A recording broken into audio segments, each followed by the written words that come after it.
Bom, boa noite a todos, então. Vamos dar início. Eu confesso que fazer esse trabalho tem sido um desafio, porque eu trabalhei bastante essa aula do Irmão Green, li, reli, escutei. Tem tanta coisa que nós poderíamos trabalhar, mas o tempo não permite. Então dá até uma certa angústia, né? Então a dificuldade é abstrair do texto e da aula o que realmente é importante nós trabalharmos aqui para até facilitar, no caso de vocês terem o interesse de reler, de ouvir novamente a aula do áudio, se estiver disponível. Então eu fiz uma escolha, vou trabalhar alguns conceitos que eu considero nucleares, e aí nós depois abrimos para perguntas e questionamentos, né? Muito bem. O Irmão Green, ele começa essa aula falando dessa afirmação: o processo mediúnico, a mediunidade são relações inteligentes, complexas, interconectadas. O complexo já pressupõe a interconexão, né? Então, eu acho que nós precisamos trabalhar um pouco alguns conceitos básicos da complexidade e da transdisciplinaridade para nós entendermos o que é essa interconexão e como é que ela é possível, o que possibilita a interconexão. Se vocês olharem a definição de complexos, complexos no latim é aquilo que é tecido junto. Que significa o quê? Que tudo está interligado. Bom, tudo está interligado, mas como é que é essa interligação? O que permite essa interligação? Por exemplo, nós que usamos as redes sociais, nós procuramos formar grupos de pessoas mais ou menos afins, pessoas ligadas ao nosso grupo de amizade, de conhecimento profissional, familiar, etc. Então, tem alguns elos de ligação que permite esse conjunto funcionar. O que é que permite funcionar, a título de conexão, o ser e o ser do ser humano, porque nós estamos falando basicamente do ser humano, que é o espírito. Como é que essa ligação se dá no nível espiritual? O que é que permite? Por exemplo, nós estamos transmitindo essa aula pela internet. Então, para fazer essa transmissão, é preciso um modem. E quem está recebendo essas imagens nas suas residências, etc., tem que ter também um modem. Esse modem tem uma linguagem que os dois conversam a mesma linguagem, que é o tal do protocolo TCP. Todo modem tem isso. Então, o modem modela para digital, demodela para analógico, lá onde ele chega. Para as pessoas verem na tela as imagens e os textos, né? Porque vai pelo sistema digital, não é na forma de imagens e de textos, é uma relação matemática. Da mesma forma, o que nós chamamos de redes espirituais funcionam também por um protocolo, e esse protocolo é a linguagem, no meu modo de ver, do espírito. O espírito tem uma linguagem. Encarnados, nós temos uma linguagem da cultura. Mas, por exemplo, no polissistema espiritual, nós conversamos pelo pensamento. E como é que essa conversa pelo pensamento? Não é pela linguagem analógica. Eu lembro quando o Irmão Green comentou aqui nesta sala que ele havia levado o filósofo Immanuel Kant para conversar com o professor Mauri lá no apartamento. E ele chegou com o Kant, o professor não reconheceu, porque eles aparecem jovens, né? Ele disse assim: eu vi aquele alemãozinho, não sabia quem era, né? E aí o Irmão Green apresentou, e eles conversaram, e o Kant comentou com o professor Mauri que eles tinham tido uma vida, numa reencarnação, viveram na mesma região, quando Kant era o filósofo, naquela região da Alemanha, e que hoje é Kaliningrado, lá na Rússia, né? Que é um território russo que está ali no Báltico. E Eu ouvi aquilo, depois conversando com o professor, eu perguntei, mas como é que você conversou com o Immanuel Kant? Né? Ele ficou um pouco pensativo, porque ele não parou para pensar, ele falou tudo pelo pensamento, ele não falou com linguagem como nós falamos aqui, como eu estou falando com os presentes e com as pessoas que estão nos assistindo. Então, ele falou pelo pensamento, e o pensamento fala por imagens, não fala por palavras, fala por imagens. Porque quando eu falo casa, vocês não veem C-A-S-A, vocês veem uma casa, né? A gente imediatamente transforma no imagético, que é a chamada ideografia dinâmica. Então, nós temos uma linguagem do espírito que é imagética. Por isso que ela é passível de ser traduzida em todas as línguas simultaneamente. Nós estamos aqui nesse momento, estou dizendo algumas coisas, vocês estão ouvindo e estão processando o que eu estou dizendo. Na medida em que estão processando, estão alimentando as respectivas redes. E essa informação percorre a rede em tempo real e simultaneamente em todos os pontos. Nós estamos ligados a milhares de espíritos encarnados e que estão espalhados pelo planeta e recebem essa comunicação em tempo real no sistema de vasos comunicantes. O mesmo princípio dos vasos comunicantes. Mas que cada um está numa cultura diferente, como é que ele traduz isso? É porque nós não falamos, não chega para ele em português. Chega a informação. A informação não tem nacionalidade. O que tem nacionalidade é o meio que carrega a informação. Então, quando chega, ele processa na sua linguagem no seu possível. Por isso que nós conseguimos nos comunicar. Eu imagino que é assim que funciona, por exemplo, a intuição, a premonição. Por exemplo, toca o telefone, você atende, e no mesmo momento que você atende, você sabia que era aquela pessoa que iria ligar, mas você só sabe na hora. Na hora que você descobre que você já sabia. Você já deve ter passado por isso. Então, é uma comunicação que chega por um meio que nós temos dificuldade de compreender, porque não é nem pelos olhos, pelos ouvidos, por nenhum dos sentidos da matéria. Ela é uma comunicação espírito a espírito. Nós ainda estamos tentando compreender como é que isso funciona, mas é assim que funciona. E por que é assim?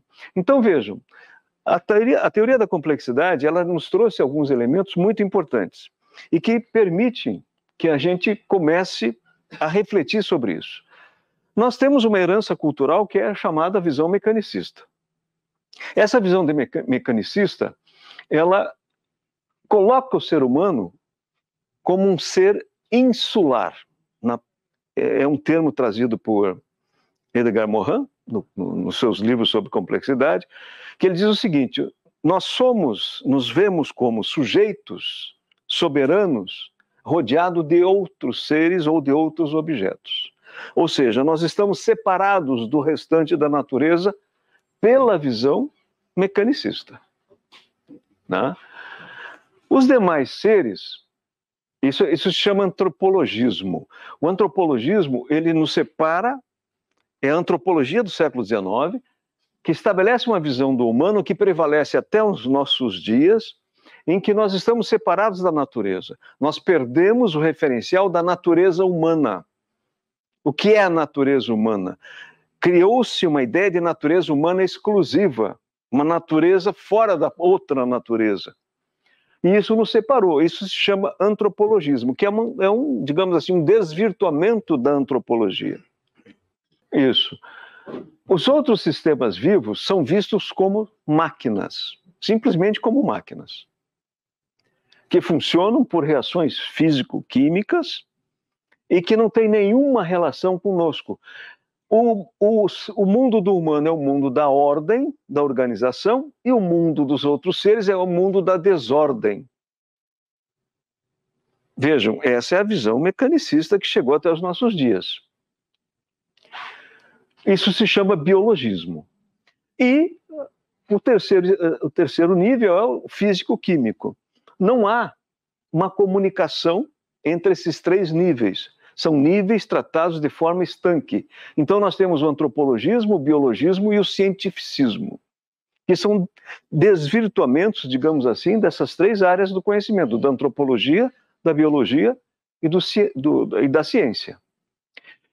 Quando chega a chamada Revolução Biológica, em 1948, por exemplo, Norbert Wiener, um norte-americano, ele desenvolve o que nós conhecemos por cibernética.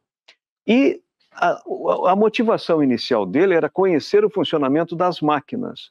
As máquinas que são objetos, sistemas auto-organizados. Você cria um sistema de engrenagens, de circuitos, em que você aperta um botão e ela começa a funcionar. As peças se integram e começam a funcionar.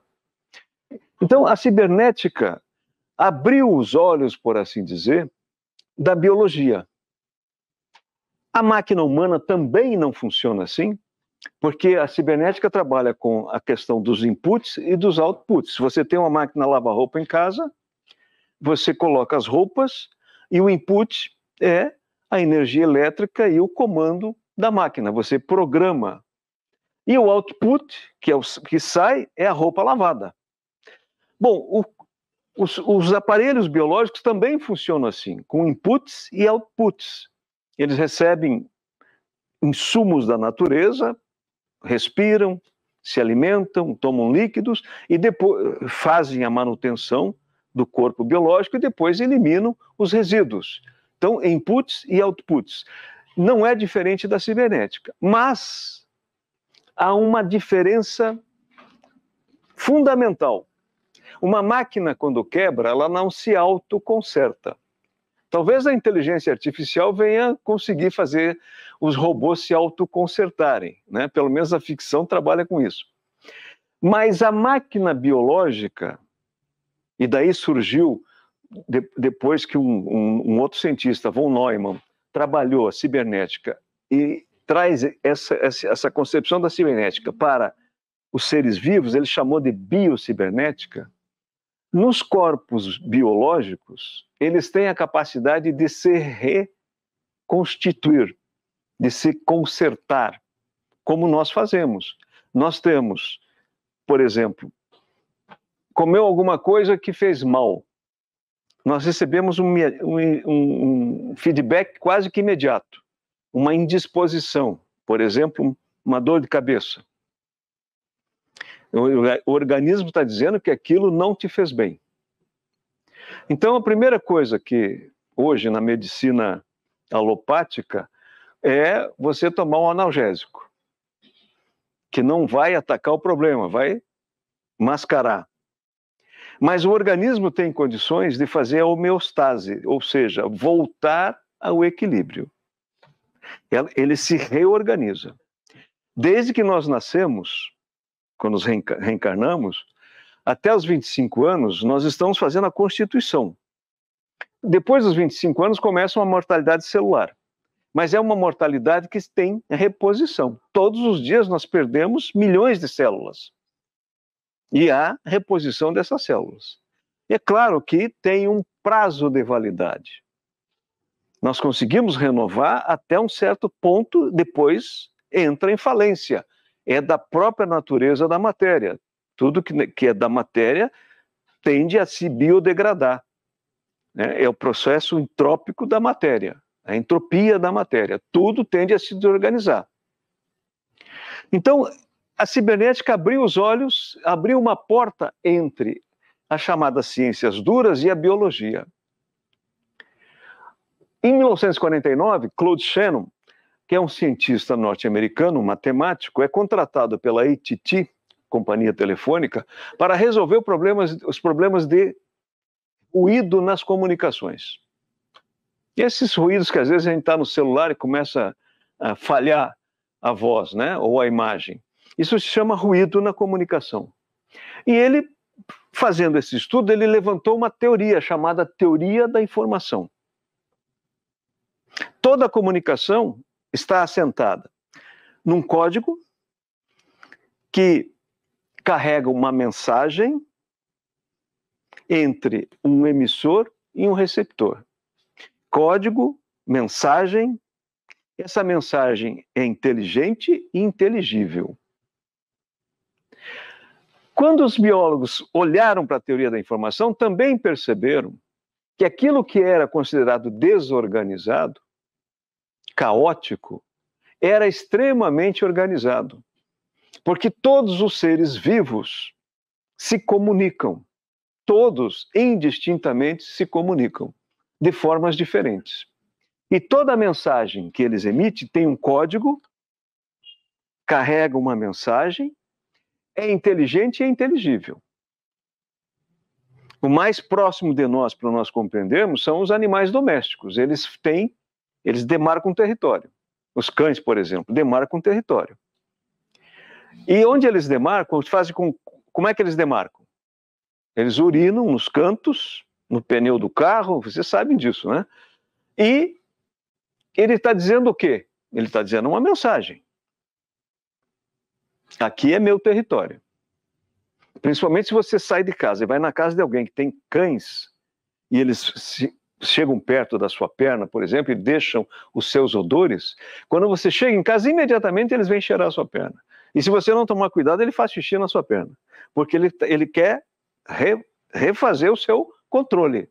Ele está dizendo que ele tem um espaço, que esse espaço tem dono, e o outro entende o que ele está dizendo. Portanto, é um código, uma mensagem que é inteligente e inteligível. A gente pode dizer que é instinto, mas nós temos aqui 2 psiquiatras, você também é psiquiatra, né?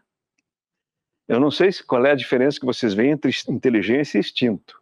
Para mim, ambos são a mesma coisa em estágios diferenciados, mas eu não sou especialista na área, né? Mas gosto muito de observar os animais. Eu gosto de observar e vejo que eles têm reações extremamente inteligentes diante de situações, por exemplo, adversas, né? Então, aqui já se abre uma nova porta. Não somos só nós que éramos os exclusivos da ordem e da organização. Nós descobrimos que a natureza é toda assentada em princípios organizacionais. Existem princípios organizacionais que são universais. Todas as espécies têm formas de associação. Portanto, existe uma lei universal de sociedade. Todas as espécies têm formas de associação, pelo menos para acasalamento, né? Todas as espécies se comunicam de forma inteligente. As plantas se comunicam. Tem vários livros sobre tem A Vida Secreta das Plantas, por exemplo, um livro muito interessante, onde um ex-policial de Nova York, ele trabalhava com essa máquina como eles chamam de detetor de mentiras, né, o polígrafo. E ele um dia estava no seu escritório e tinha uma folhagem assim do lado da escrivaninha, ele resolveu ligar os cabos ali, aqueles eletrodos que eles chamam, né, nas folhas. E começou a fazer alguns gestos para a planta. Acendeu o isqueiro assim e tentou chegar perto. Imediatamente, o ponteiro disparou. E aí ele começou a fazer outros testes. Por exemplo, se ele acendia o isqueiro, mas não ia ameaçar, ela não se mexia. Ela sabia que ele não ia ameaçar. Como é que ela descobre, como é que ela percebe isso? Como é que ela decodifica isso? É uma comunicação. É uma comunicação. Aliás, o irmão Grimm tem dito, durante todos esses mais de 60 anos, tudo informa e comunica. E tem uma situação mais interessante, que ele saiu para fazer alguma coisa, deixou ligado, e ele passou por uma situação desagradável na rua, e quando ele voltou, ele percebeu que no mesmo horário que ele passou por aquela situação, a planta tinha reagido. Então, veja, é uma comunicação que é atemporal e transespacial, ela não está sujeita a tempo e nem a espaço. Ele estabeleceu, naquele momento que ele fez a primeira experiência, uma ligação com aquela planta. Então, vejam, tudo isso começa a abrir novos horizontes. É como se nós abríssemos essa janela. Antes de abrirmos essa janela, o universo para nós era essa sala. É a famosa caverna de Platão. O mundo todo se resume a essa sala. Aí alguém descobre que tem uma fresta e vai ver o que é e abre a janela. E descobre que essa sala é parte de algo muito maior. E é o que essas janelas foram abrindo. Em 1953, a descoberta do DNA, da dupla hélice. O que é que nos diz a descoberta do DNA? Que a composição, pelo menos dos seres celulares, dos seres orgânicos, é rigorosamente a mesma na sua base. Tem 4 nucleotídeos, né? Nucleotídeos que chamam, né? CTGA, que formam todos os seres, em combinações binárias, 2 letrinhas de cada vez, e formam a chamada dupla hélice, que é o código genético de cada ser que existe aqui na Terra. Plantas, animais, micro-organismos, seres humanos. Portanto, os tijolinhos são os mesmos. É como se todos nós construíssemos a nossa casa, as nossas casas, comprando sempre na mesma loja de material de construção. É o mesmo tijolo. É o mesmo tijolo. Combinado, né? É uma linguagem binária, onde as 2 letras se combinam e formam o código genético das pessoas, dos seres vivos. A irmã Marina, certa vez, falou que o DNA é a máquina da datilografia. É preciso um datilógrafo para combinar as letras. Né? E esse datilógrafo nós sabemos quem é.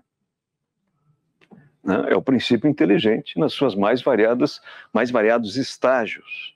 Então, veja, são 3 grandes descobertas num período que promove uma grande inflexão e que vem a se transformar no que nós conhecemos por teoria da complexidade.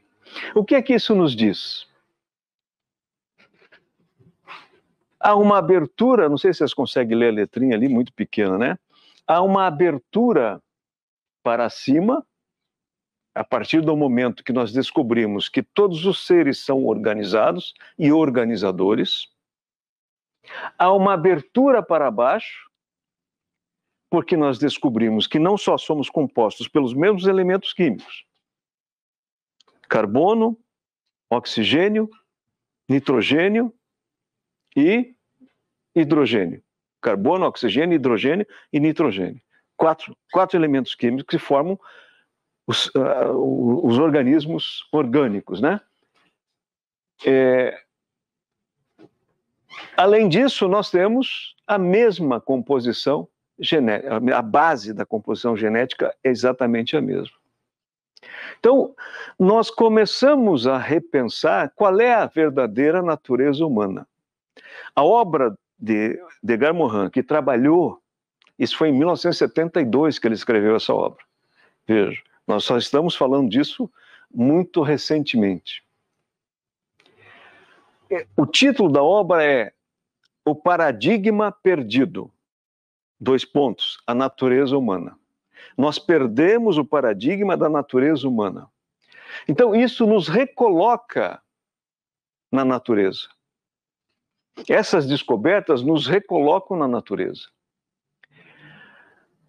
Porque, por exemplo, o antropologismo considerava que a cultura era algo essencialmente humano e que a cultura, ela só pode existir nas relações humanas e, portanto, não há possibilidade de existir cultura em seres que não sejam humanos. Mas nós sabemos, por exemplo, que os símios, pelo menos, têm uma cultura que a gente pode dizer que é rudimentar, mas é uma cultura, porque eles fabricam ferramentas, instrumentos. Isso já é uma demonstração clara de, pelo menos, uma protocultura. Então, o Edgar Morin diz: o ser humano é naturalmente cultural e culturalmente natural. A cultura não é um termo de distinção absoluto entre nós e os demais seres vivos. O que isso nos leva aqueles 3 quadrinhos que eu coloquei ali, o ser humano, os demais seres vivos, o físico-químico, é que, de uma visão insular do ser humano, nós passamos por uma visão peninsular. Nós não somos uma ilha cercada de outros seres por todos os lados. Nós somos uma península de um continente maior que é chamado vida. Então, a península nos distingue, mas não separa. Ela distingue, mas não separa. Nós somos distintos porque nós temos, por exemplo, livre-arbítrio, diferentemente dos demais seres que estão dentro da lei universal de liberdade, mas não do exercício dessa lei de forma individualizada e por fatores de escolha, por possibilidades de escolha. Né? Por exemplo, quando o animal demarca território, ele está dizendo que ele precisa de um espaço de liberdade para existir, para preservar a sua espécie, a si mesmo e a sua espécie. Isso está dentro desse ímpeto, que eu diria que é substantivo, que é da substância do ser, de estabelecer uma relação de liberdade com o ambiente. É inerente ao ser. Mas ele não tem o exercício do livre-arbítrio, como nós temos.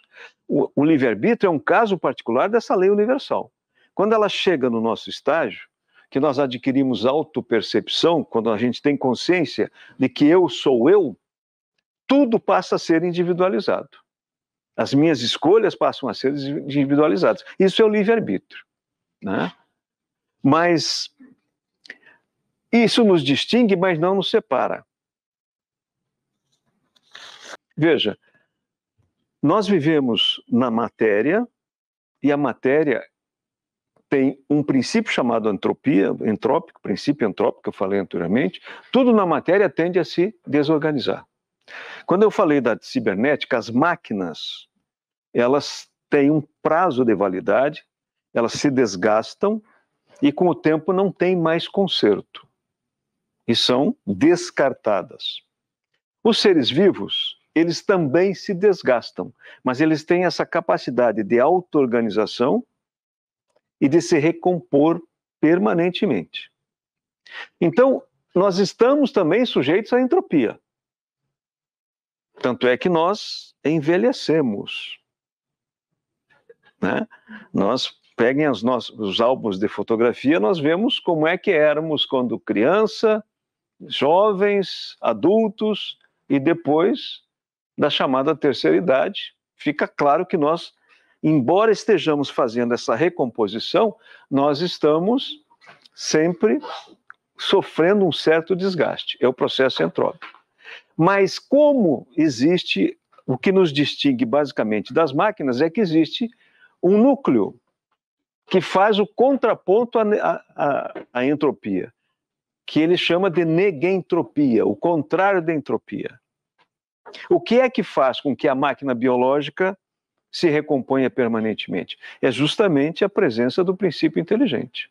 É o princípio inteligente que faz com que a gente esteja sempre se recompondo, mesmo que tenha um prazo de validade.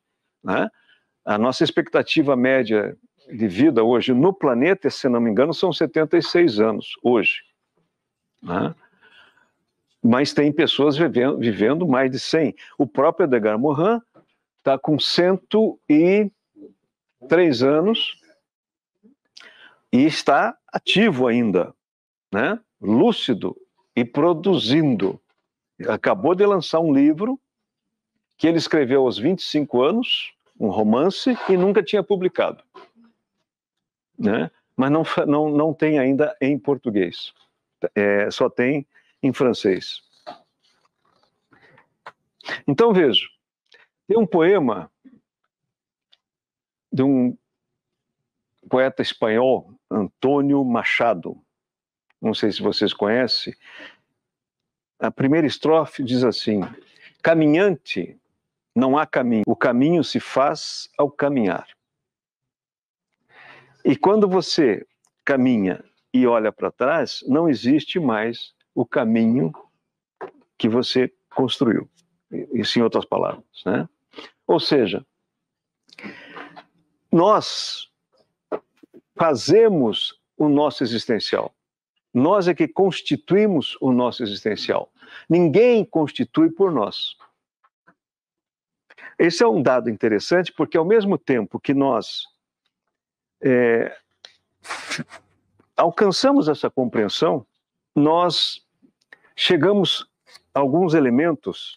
Eu disse que a complexidade pode nos explicar como é que o processo mediúnico acontece como um sistema complexo, interconectado. Então, o que eu mostrei aqui é que existe uma linguagem universal. Existe um princípio organizador universal. Está em todos os seres. Portanto, se está em todos os seres têm algo substantivo em comum. E aí o irmão Grimm entra numa questão muito interessante da filosofia. Substância e essência. Ele falou muito nessa aula sobre substância e essência. E ele diz, substância e essência não são a mesma coisa. A filosofia hoje, em alguns autores, coloca como sinônimos. Mas o irmão Grimm distingue bem. Elas são inseparáveis, mas não são a mesma coisa. Por exemplo, ele diz assim, a substância é o primado da vida. A essência é o vetor do primado. Então, fazendo analogia com o princípio inteligente, substantivamente, a título de substância, nós somos absolutamente iguais. Portanto, temos uma mesma linguagem. É como se aqui na cultura todos nós falamos o português. Nascemos no Brasil, fomos educados e alfabetizados na língua portuguesa. Mutatis mutandis é a mesma coisa. Nós temos uma substância, que é o princípio inteligente, e que tem uma linguagem universal substantiva. Mas, no processo existencial, desde o momento da criação, nós trabalhamos essa substância de uma forma singular. Portanto, nós essencializamos, vetorizamos a substância de uma forma singular. Não existe duas formas iguais. O Criador tomou esse cuidado, entre aspas, né? Ele nos cria rigorosamente iguais, porém diferentes. Isso, primeiro, permite que cada um seja ele mesmo. Já imaginaram se nós fôssemos substantivamente e essencialmente idênticos? Não existiriam indivíduos nem individualidades. Nós seríamos uma coisa só, que é algo absurdo de se imaginar. É um absurdo lógico pensar que nós poderíamos ser assim. Os regimes totalitários do século XX acreditaram nisso. Primeira coisa que eles expulsaram da ciência foi a natureza humana. Não existe uma natureza humana. Portanto, o ser humano é passível de ser moldado, como qualquer máquina. Se eu tenho uma rede de computadores e eu quero que eles funcionem, conversem entre eles, eu tenho que instalar o mesmo sistema operacional. Senão eles não conversam. Ou tenho que estabelecer alguns intermediários. Se o seu computador é o Windows, ele só conversa com outro Windows. A não ser que faça alguma adaptação. Então, se você imagina que o ser humano é moldável, você pode imaginar um ser humano perfeito para uma sociedade perfeita. E foi a tragédia do século XX. Você imaginar que pode nivelar as pessoas a um denominador comum, a um modelo que normalmente é definido pelo partido, e esse modelo passa a ser o parâmetro de toda a verdade. E imagina que, então, uma vez moldado, você terá a sociedade perfeita. E nós vimos aí o que aconteceu. Milhões e milhões de pessoas mortas, banidas, aprisionadas em campos de concentração, etc. É a crença de que nós não temos uma substância. Não sei se eles realmente acreditavam nisso, mas foi conveniente afirmar essa falsa teoria. Foi como, por exemplo, o nazismo que trouxe a teoria da eugenia, da raça pura, para justificar o que eles fizeram, as atrocidades que cometeram contra judeus, eslavos, né? Pessoas que nasciam com algum problema, dementados, problemas físicos, eram sumariamente eliminados, porque eram um peso para a sociedade. Pessoas com orientação sexual diferenciada do modelo eram eliminadas, porque se acreditava, e tinham cientistas bajuladores que sustentaram a tal teoria da eugenia. Não é diferente do regime totalitário stalinista, cubano, enfim.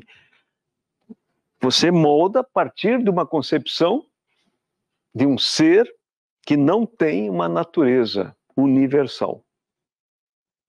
Se nós aceitarmos que nós somos, como seres, como princípio inteligente, absolutamente iguais, mas como indivíduos diferentes, nenhuma teoria dessa natureza se sustenta. Como nunca se sustentou. Porque vai contra o quê? A substância. Aquilo que é da substância não se altera. Ninguém altera. Porque é o registro do Criador em nós. Ninguém altera. Então, vimos a tragédia, né? Então, vejam, substância e essência, uma é primado, a outra é o vetor do primado.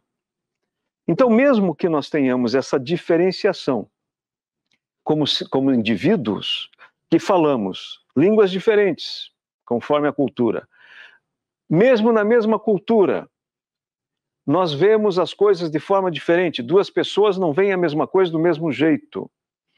Isso resguarda a nossa individualidade e a nossa singularidade, mas não nos afasta da nossa substancialidade. E é essa substancialidade que permite que o processo mediúnico aconteça. Porque ele transita exatamente nessa substancialidade, que é a linguagem do espírito. Por isso que é importante a gente trabalhar o conceito de campo mediúnico. Porque o campo mediúnico é onde tudo isso acontece. É a arena, por assim dizer, onde tudo isso acontece.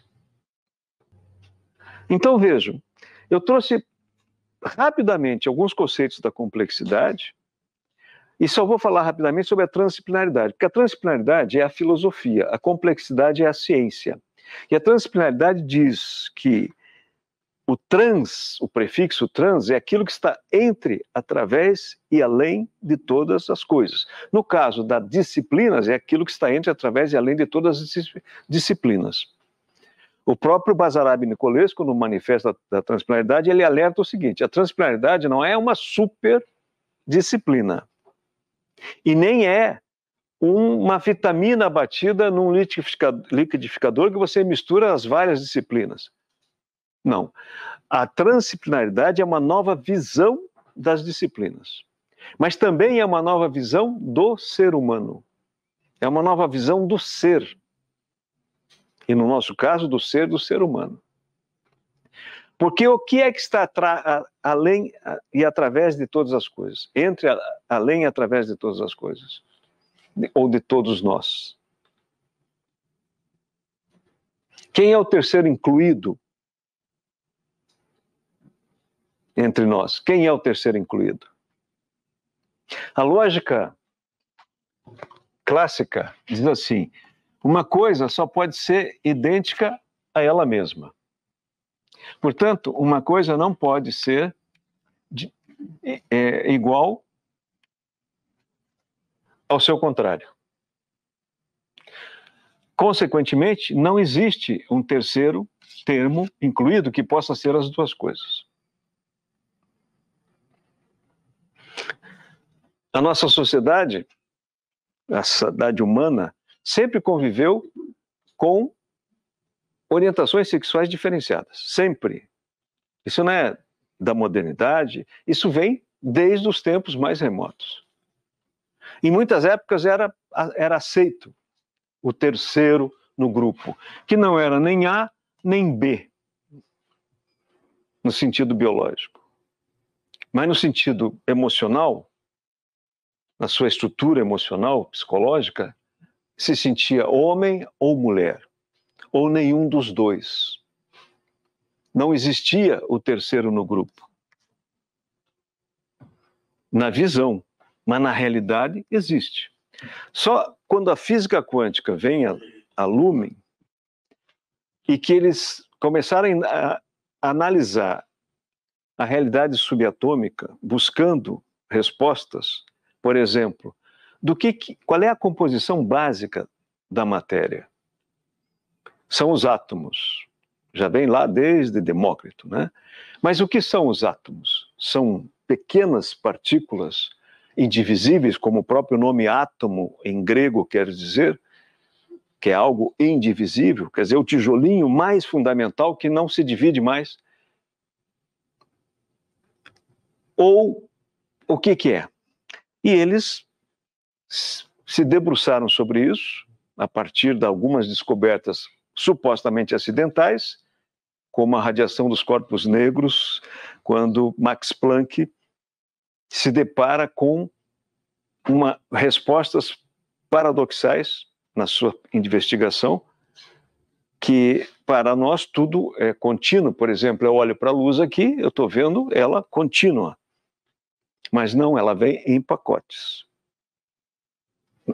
É como se ela piscasse o tempo todo. Só que numa velocidade tal que a composição do nosso olho só capta os intervalos onde ela aparece e desaparece. Onde ela desaparece, ele não capta, só onde aparece. É um aparece e desaparece, numa velocidade da luz, na velocidade da luz. Então ele descobriu que vinha em pacotes.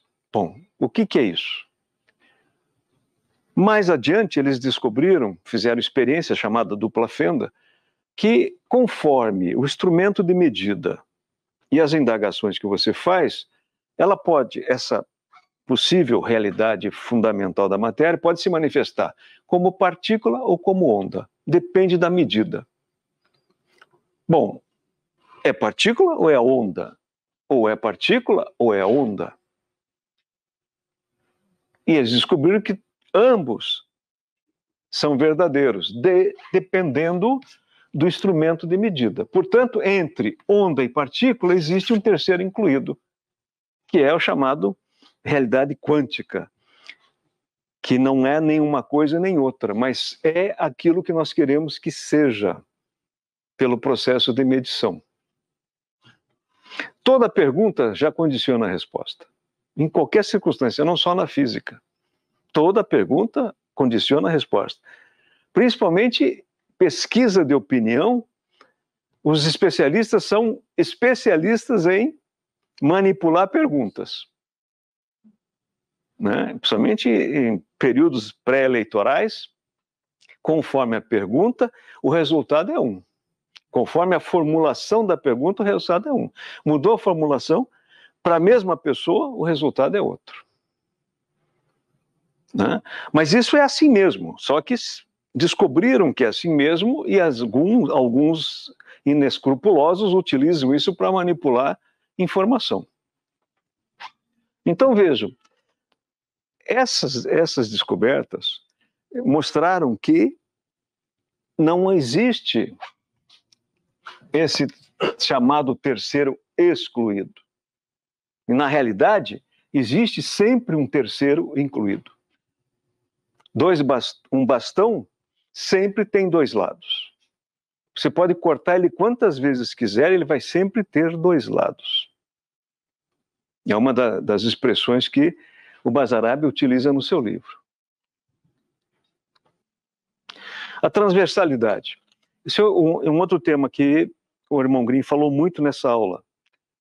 O que é a transversalidade? Veja, a transdisciplinaridade ela acontece pela transversalidade. Mas o mais importante, esse prefixo trans, ele revela muito mais do que isso.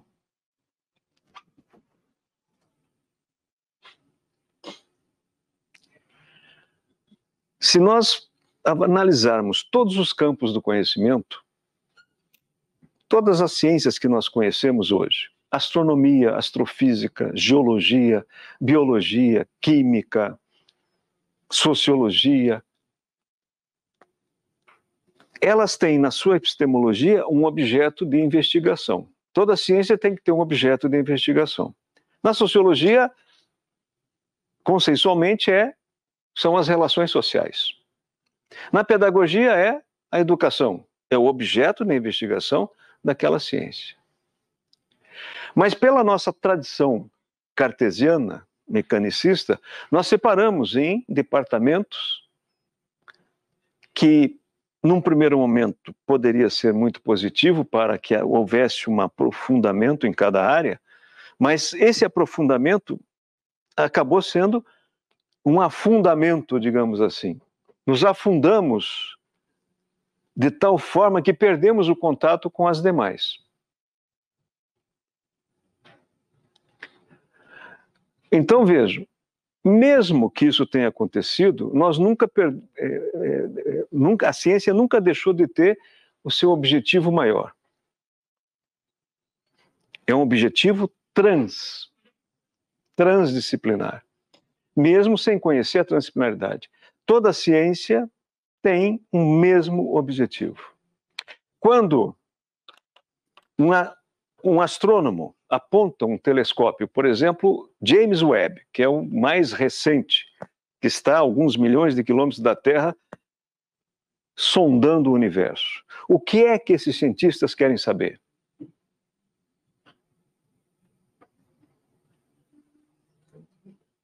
O quê? Se tem vida. Mas por que ele quer saber se tem vida?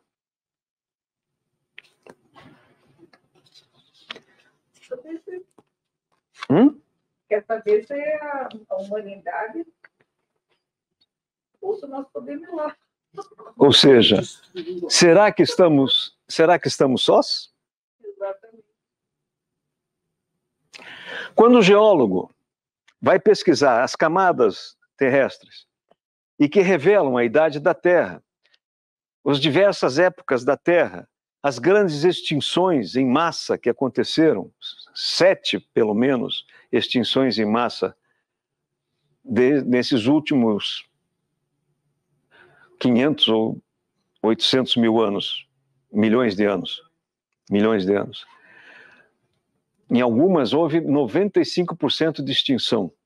E nós não, como seres humanos, não estamos aqui. Estamos aqui como outros seres. Né? O que é que ele está querendo saber?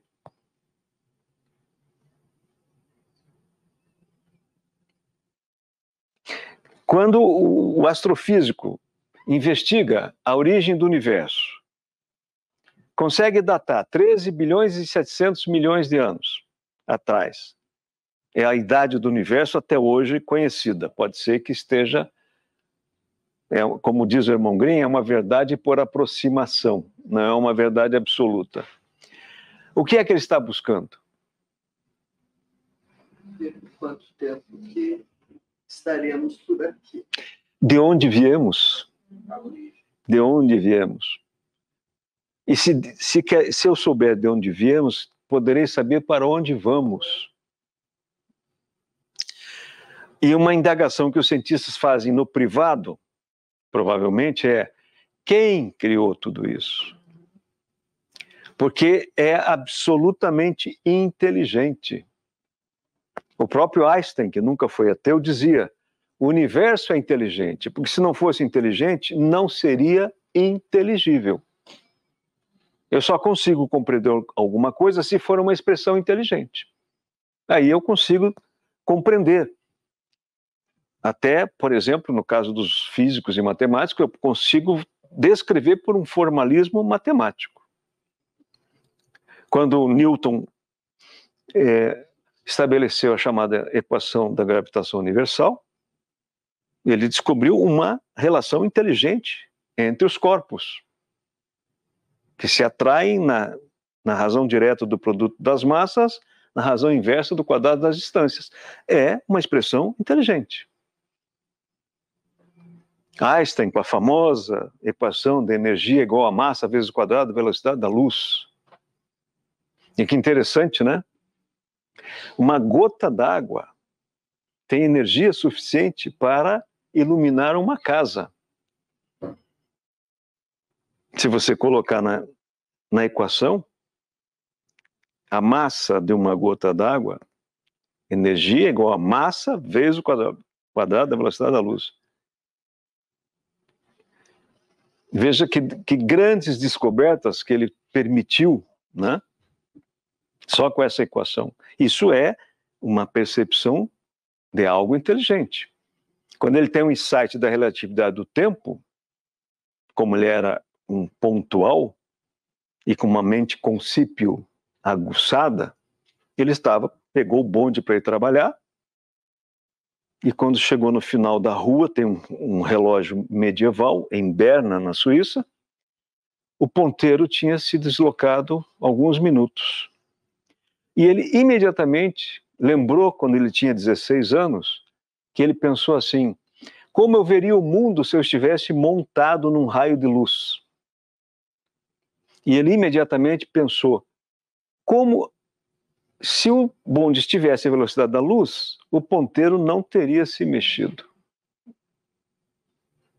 Então, velocidade e tempo, espaço e tempo são relativos, de acordo com a velocidade do observador, ou da posição do observador. Isso é a percepção de uma relação inteligente, absolutamente inteligente. E assim por diante, né? Então vejam, no fundo, todas as ciências se referem ao ser humano. Quando Malinowski, o grande antropólogo britânico, embora tenha o nome polonês, Bronisław Malinowski, ele ficou 5 anos nas Ilhas Trobriandesas, no Pacífico, nos anos 40, vivendo em condições assim precaríssimas, acampado, etc., né? Às vezes sem possibilidade do banho, alimentos escassos, etc., insetos, pesquisando a vida daqueles povos, daqueles ilhéus, que são várias ilhas, né? E escreveu um livro chamado Argonautas do Pacífico, é um clássico da antropologia. E o interessante é que quando ele vai escrever o prefácio sempre, embora seja prefácio, a gente escreve sempre depois, né? Que a obra está praticamente pronta. E ele, escrevendo, pensou assim, e escreveu: o que será que eu fui fazer lá? Passar por todos esses transtornos, desconfortos, etc. Eu fui buscar a mim mesmo. Na verdade, eu estava buscando a mim mesmo, no outro. Então, o prefixo trans tem muito mais do que simplesmente uma nova visão da ciência, das disciplinas. É uma nova visão de mundo, uma nova visão do ser humano, portanto, uma nova visão de nós mesmos, né? E isso tem que necessariamente nos forçar a uma reflexão importante, muito importante, sobre a mediunidade. Nós vamos ter a Semana de Estudos Espíritas agora, a partir de segunda-feira, e o tema central é mediunidade. O primeiro dia, o Fernando Azevedo, que é o coordenador de terça-feira, ele vai falar sobre a evolução do conceito de mediunidade. Porque ainda é recorrente a ideia de que mediunidade é apenas uma comunicação entre um ser encarnado e um ser desencarnado. O irmão Grimm falou em várias oportunidades, e não só nessa aula, que essa comunicação não se restringe a isso. Ele fala nessa aula, o conexismo, a conexão, a interconexão é com seres celulares e não celulares. Portanto, abrange tudo. E ele diz lá num determinado momento da aula, vocês, estamos construindo, todos nós estamos construindo o universo. Então, nós temos que reconfigurar, repaginar o nosso conceito de mediunidade.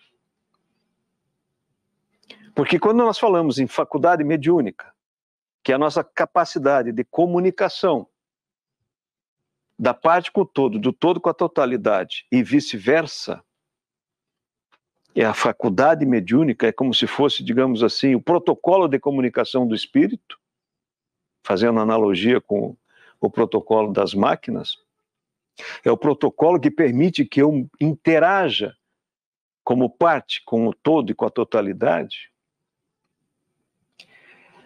Ela não se restringe a seres que nós chamamos de inteligentes, como se fôssemos os únicos seres inteligentes. Ela se vincula a toda a composição dos sistemas vivos e dos sistemas considerados não vivos, que a própria composição do planeta tem por trás a composição do sistema solar, a composição de tudo que nós conhecemos, que nós chamamos de universo, tem por trás disso a presença do princípio inteligente.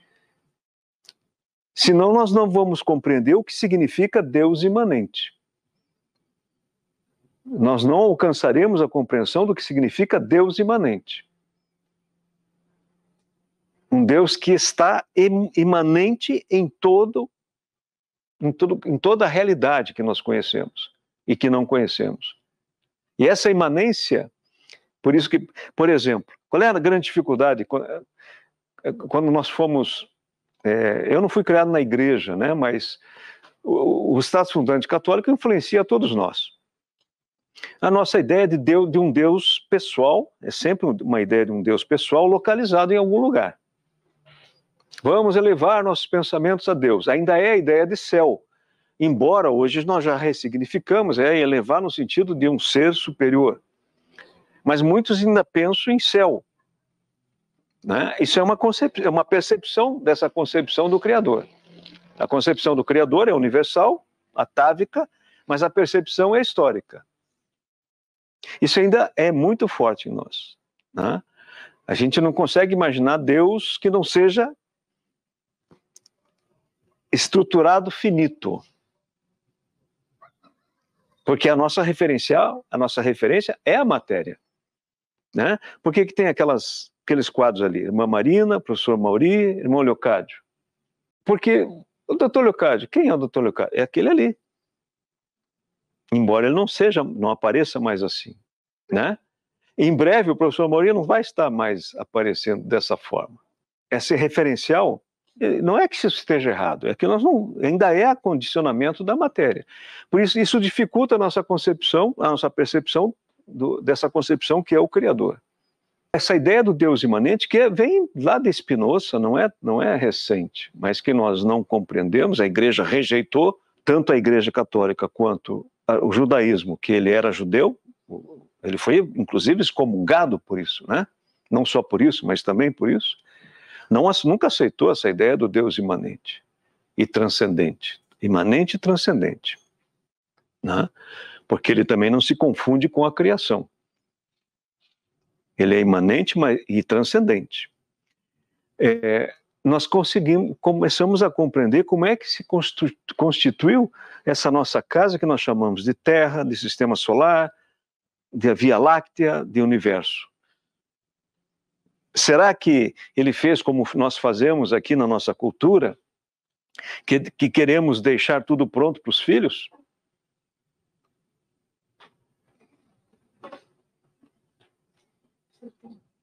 Diga, o que você falou? Com certeza não. Com certeza não. Ou nós é que construímos e por isso temos o mérito de estar até hoje nesse universo, estaremos para sempre, porque somos da eternidade, porque nós participamos desde o princípio, em várias épocas, evidentemente, que nós fomos criados todos ao mesmo tempo, na construção dessas moradas todas para o processo reencarnatório, enquanto precisamos da matéria, né? Então vejam, isso, no meu modo de ver, é a imanência do Criador, porque assim como eu consigo, por exemplo, um exemplo bem próximo a nós no sentido material, eu consigo gravar comportamentos inteligentes em máquinas. O computador é um deles, né? Quem é que eu estou ali fisicamente nos computadores? Por exemplo, Steve Jobs estava fisicamente em todas as máquinas que ele projetou, pensou e projetou? Não, mas ele está em todas elas imanente, como aqui. O smartphone é uma invenção dele, né? E essas inovações de touchscreen, essas coisas todas, que ele pensava muito além e dizia, isso aqui vai ser necessário. A gente nem imaginava que estava precisando daquilo e ele já sabia que a gente ia precisar. Hoje ninguém mais vive sem isso, né?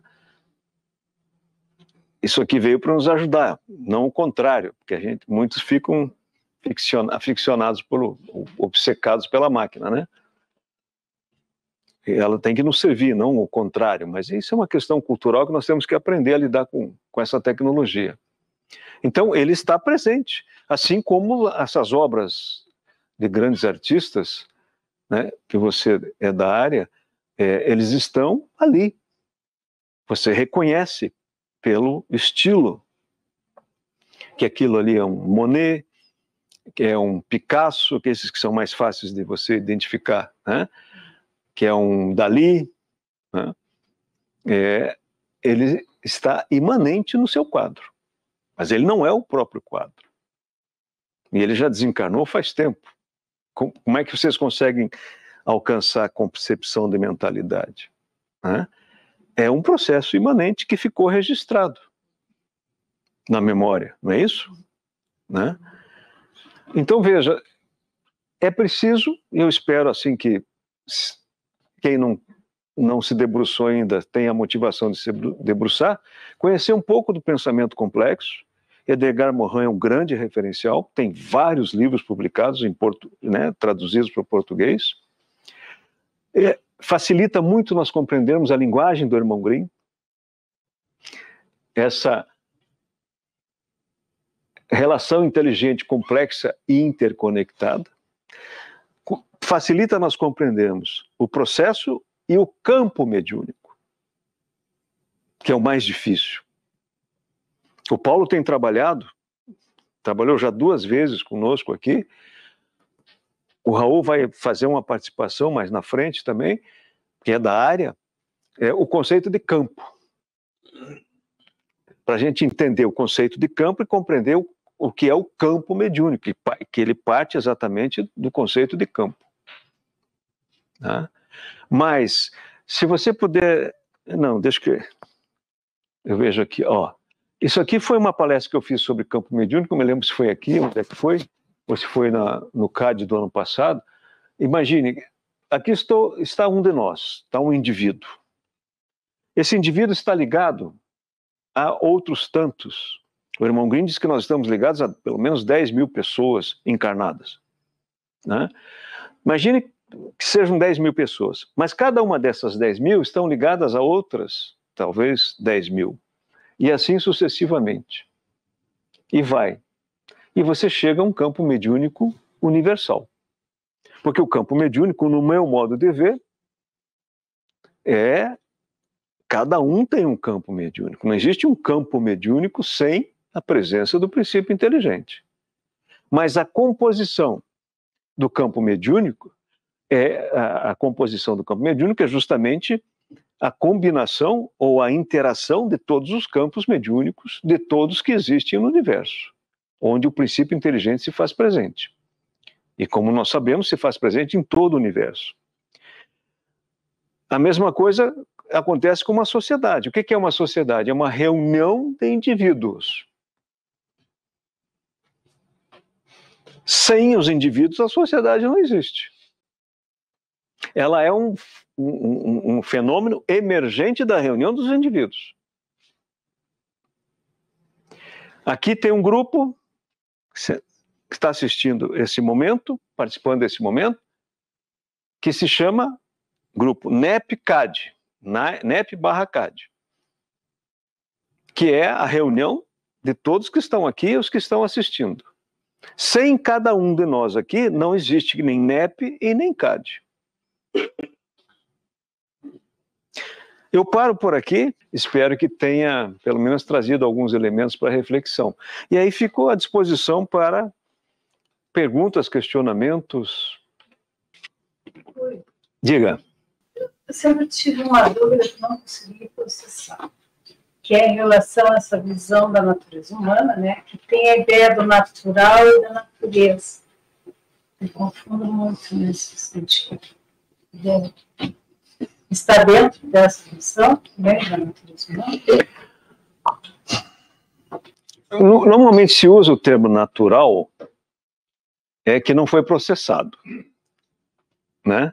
Então você vai ali na feirinha, amanhã tem a feirinha aqui do outro lado, você compra produtos naturais.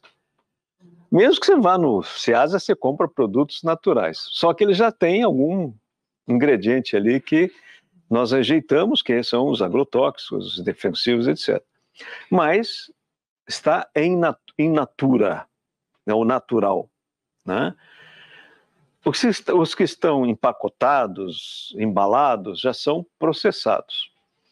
E hoje tem os super processados, né, que inclusive tem uma campanha aí para se fazer algumas restrições aí, porque trazem prejuízos para a saúde, né?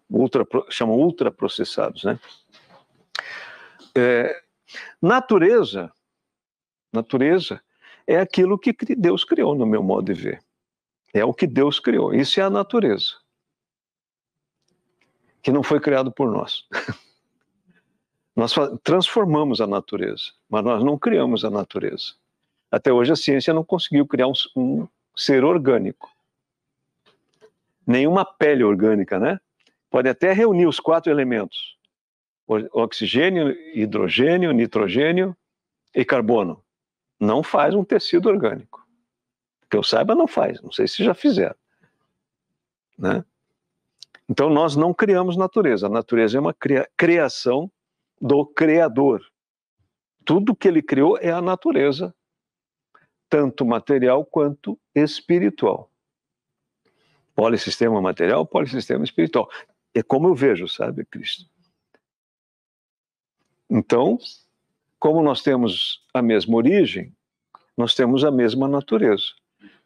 Seria a natureza do ser, é isso? Natureza do ser, natureza de tudo, né? Porque, veja, nós todos viemos através de uma família.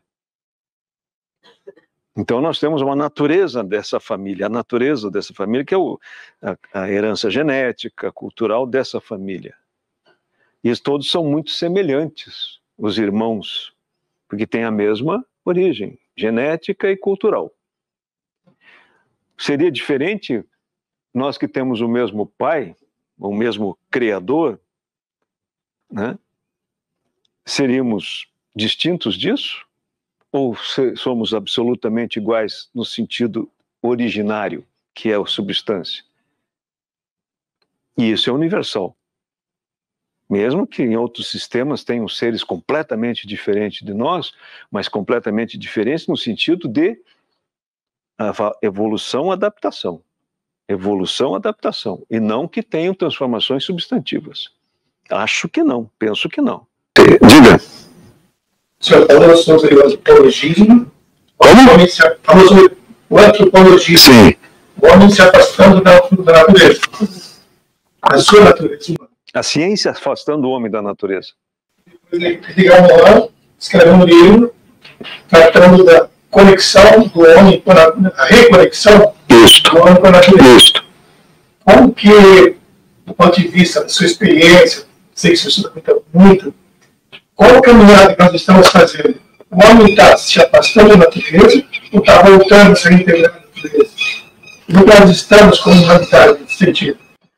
Eu vejo que a tendência é o remembramento do homem com a natureza. Basta ver esse movimento ecológico, por exemplo, de preservação do ambiente, preservação do meio ambiente, a busca de fontes alternativas de energia renovável. Isso tudo porque nós temos a consciência de que precisamos limpar o planeta, preservar as espécies, porque o sistema vivo na Terra, o sistema vivo na Terra, o sistema de vida, é uma... O irmão Green até define, vocês querem saber o que é vida? Vida é um sistema inteligente. Vida é um sistema inteligente. E o Edgar Morin fala nesse livro de 72, não há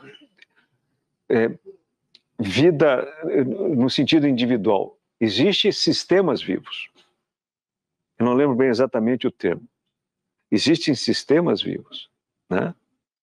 Então, essa reconceituação, ressignificação do nosso papel na natureza e o reconhecimento de uma natureza humana, que é a mesma natureza de todos os seres, mas o que nos distingue é a nossa forma de interagir com essa natureza, o estágio que estamos, por exemplo, da individualização, da autopercepção, difere dos demais animais, que não têm autopercepção. Se você colocar um cão diante do espelho, ele não sabe que ele é ele, né?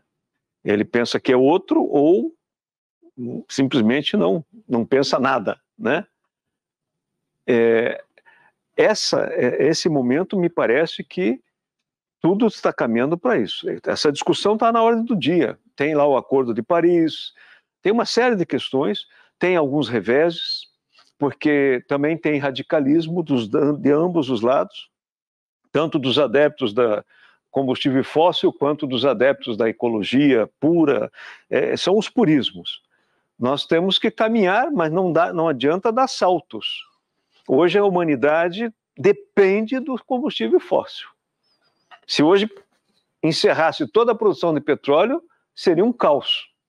Então é preciso fazer uma transição, né? O que talvez não esteja acontecendo é uma transição mais rápida do que deveria ser, né? Isso talvez não esteja acontecendo. Mas é uma caminhada para um mundo novo. O irmão Leocádio, no último ano que ele se manifestou, que foi durante a pandemia, ele nas reuniões de ectoplasmia, ele falava praticamente todos os encontros. Você vai ter uma era muito diferente nos próximos anos. A Terra vai passar por uma grande transformação, para melhor. Ele não disse isso, mas não significa que vai piorar antes de melhorar, né? Dá a impressão que está piorando. Mas isso, no meu modo de ver, é uma piora que tem origem no confronto de mentalidades. Uma mentalidade decadente com uma mentalidade ascendente. A nova mentalidade é como se fossem placas tectônicas em choque. E aí você tem as reações fundamentalistas. Em todos os sentidos, não são só os islâmicos que são fundamentalistas, tem fundamentalista de tudo que é lado, de todos os lados, de todas as cores. Essa é uma reação, é como se o status quo que está, digamos assim, exercendo o poder na Terra, está sentindo que perde o controle, como se estivesse com água nas mãos, começa a perceber que verte entre os dedos, e aí tende a fechar, para ver se segura a história. Olha a Inquisição Católica. O que é que eles queriam? Segurar o tempo. Eles imaginavam que queimando as pessoas, queimavam as ideias. Quando eles queimaram Giordano Bruno, acharam que tinham queimado as ideias de Giordano Bruno. O universo é infinito, há outros mundos habitados. Isso dizia Giordano Bruno, antes de Galileu. né? O que é que prevaleceu? Giordano Bruno, mesmo queimado. O tema, todos nós sabemos, né? É um tema complexo. O Irmão Grimm não é fácil. É preciso uma certa familiaridade, nos familiarizarmos com a própria linguagem do Irmão Grimm. Vocês vejam, nessa aula, fica bem claro, ele não vem aqui com um PowerPoint e segue um roteiro. Ele tem um eixo, e ele fica em torno desse eixo, e ele relaciona esse eixo com várias coisas, das mais variadas áreas: política, economia, psicologia, enfim, tudo que ele cruza os códigos. E a gente tem que prestar uma atenção, que senão parou para escrever. Por isso que é bom ler novamente ou assistir a aula novamente, porque aí você vê que perdeu algumas coisas. Algumas frações ali, você perde um pouco do fio da meada. É um raciocínio vertical, profundo, e que exige uma reflexão profunda também, o que não é fácil, né? Nós vemos de uma tradição escolar de receber as coisas prontas, os pacotes, né? E na avaliação o professor diz que vai cair do pacote 1 ao 5, aí você vai lá e decora o pacote 1 ao 5, né? Que é a avaliação tradicional. Agora, se o Irmão Grimm fosse fazer uma prova conosco em cada aula, seria uma tragédia, né? Diga. Por que ele falou no trecho da fala dele do declínio das ciências sociais? Elas eram melhores, elas pioraram, só estava restrito ao nosso país ou no geral? Você lembra desse pedaço? Ele falou a tragédia da sociologia, principalmente. A tragédia da sociologia. E é verdade. Principalmente no nosso país. Eu pergunto, quem é o sociólogo que vocês têm lido? Na imprensa, não digo os livros. Quem é o sociólogo? Que você diz, eu quero ver o que esse sujeito pensa. Quem é? Nos anos 60, nós tínhamos vários, independentemente da filiação ideológica. Hein? Fernando Henrique, que foi um grande sociólogo. Você pode não concordar com as ideias dele, com a sua preferência ideológica, digamos assim, né? Mas ele tem um trabalho, ele tem uma tese interessante sobre a teoria da dependência da América Latina, etc., que correu o mundo e o levou até a ser professor na Sorbonne, quando ele foi aposentado compulsoriamente pelo regime militar. Ele foi convidado para a Sorbonne, depois foi para Stanford, nos Estados Unidos. Então ele tem uma dimensão. Mas você tem, por exemplo, Florestan Fernandes, né? Você tem Ottaviani, todos de pensamento de esquerda. Mas isso era praticamente quase que uma imposição tácita na academia, porque nós vivíamos um mundo binário. Eram dois polos, de um lado o que estava para lá do Muro de Berlim, o que estava para cá do Muro de Berlim, a chamada Guerra Fria. Praticamente isso induzia as pessoas a ter um lado. E a academia, principalmente num país terceiro mundo como o nosso, o ideário de esquerda é muito sedutor, porque tem muita miséria, muita desigualdade, etc. E a esquerda supostamente tem receitas milagrosas para resolver o problema da desigualdade. E seduz, principalmente os jovens, né? Por isso que a universidade está, na área de ciências sociais, está manietada pelo ideologismo. Parou de fazer ciência. Felizmente, as outras áreas continuam se desenvolvendo, nas ciências chamadas exatas, nas ciências médicas, mas na área das ciências humanas, das ciências sociais aplicadas até não muito, porque a administração e a economia tiveram que trabalhar com a realidade, nua e crua. Então, o ideologismo não tem muita resposta para para a realidade nua e crua, né? Mas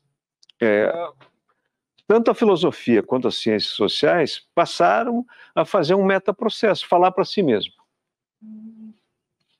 Né? Então, há até uma seleção de professores já direcionada. Você vai faz uma prova de conhecimento, depois tem a tal da entrevista, e ali tem a seleção. Né? Aquilo que eu falei das pesquisas de opinião, conforme a pergunta, você direciona a resposta. Então, nos concursos também tem um certo direcionamento para fazer um metaprocesso. Uma vez o Armandin falou sobre metaprocesso e disse: a NASA, o pior período da NASA foi quando eles resolveram contratar professores cientistas de uma única universidade. Foi o pior momento da NASA. Onde ela menos criou inovações.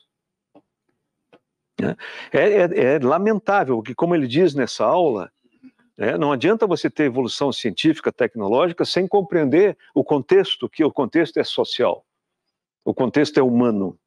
Então, as ciências humanas têm que estar presentes, mas com uma visão aberta, científica, mente aberta.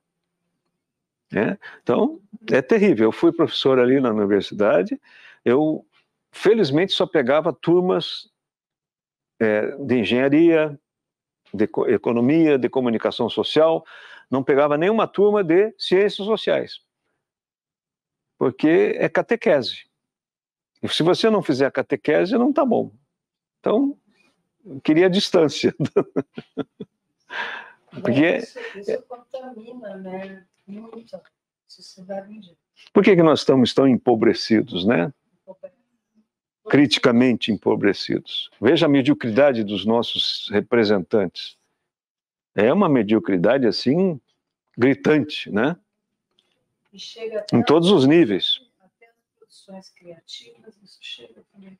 Sim, atinge tudo. Fica circunscrito no projeto. Vocês imaginem só a crise que nós vivemos quando a Suprema Corte não sai das páginas policiais, praticamente, a nossa Suprema Corte. A sociedade não confia na sua Suprema Corte. Isso é o fim do mundo para uma sociedade. A última cidadela de defesa do cidadão está sob suspeita. O Mandrina falou que a sociedade está insegura, em geral. Sim. Como é que você vai se sentir seguro se não tem a quem recorrer com confiança, né? Deu? Chega por hoje?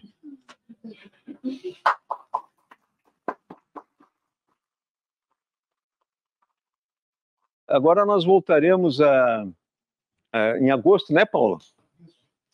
E aí o irmão Mário Branco vai fazer a palestra com vocês, vai falar um pouco sobre método imanente, com base até no Deus imanente, e ele está se preparando para trazer uma contribuição para nós, que é importante compreender esse conceito. E depois eu tinha até pensado em falar sobre servização, que eu acho muito importante com a questão do processo mediúnico, dentro desse campo do processo mediúnico, o processo servizador, que é um conceito que o irmão Grimm trouxe, que é muito interessante e muito importante. Só que eu falei, eu desisti porque não ia dar tempo. Mas numa outra oportunidade, Paulo, acho que a gente tem que introduzir essa reflexão, o processo servizador. É muito interessante.